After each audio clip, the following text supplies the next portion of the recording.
ဒီနေ့ကတော့ကျွန်တော်အားလုံးကြားကြတဲ့မြန်မာရိုးရ Terminal Topic ကိုဒီနေ့ကျွန်တော် UCN ဒီမှာကျင်းပဖြစ်လို့တတ်မှာဖြစ်ပါတယ်အဲ့တော့ဒီ Terminal Topic ကိုကျွန်တော် UCN ဒီမှာဒီနေ့တက်ကကျင်းပဖြစ်လို့လည်းရှိပါတယ်အဲ့တော့ဒီနေ့ရဲ့ပွဲမှာ Major 9ခုက9သိန်းရပြီးတော့ First Year က10သိန်းရစုစုပေါင်း6သိန်းကရှင်ပန်းဖြစ်လို့တတ်မှာဖြစ်ပါတယ်အဲ့တော့ဗီဒီယိုလေးကိုစောင့်ကြလို့ဆိုရင်ကျွန်တော်တို့ဗီဒီယိုလေးကိုအဆုံးထိလက်ကြည့်အောင်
ပန်ကြားအပ်ပါတယ်ရှင် စစ်တိတ်စုတုံးကိုရရှိသွားတဲ့ဖွဲ့ရတော့ခိုင်းမော်ဖြစ်ပါတယ် ဒီ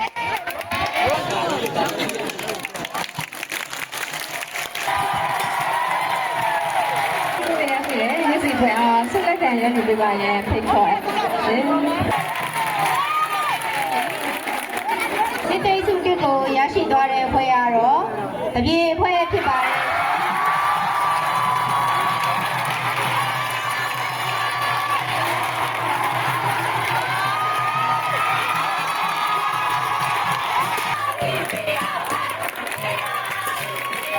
တတိယစီရရှိတဲ့ဖွယ်ကတော့ခွာညွေဖဲဖြစ်ပါလိမ့်မယ်ဒါကြောင့် ဒီပြောက်စုရရှိသွားသောဆွေတော်ဖွဲ့အားဆုလက်ခံရယူပေးပါရန်ခေါ်အပ်ပါတယ်ရှင် ဆမဖွယ်ရရှိတဲ့တရပင်ဖွယ်အားဆုလက်ခံရယူပေးပါရန်ဖိတ်ခေါ်အပ်ပါတယ်ရှင်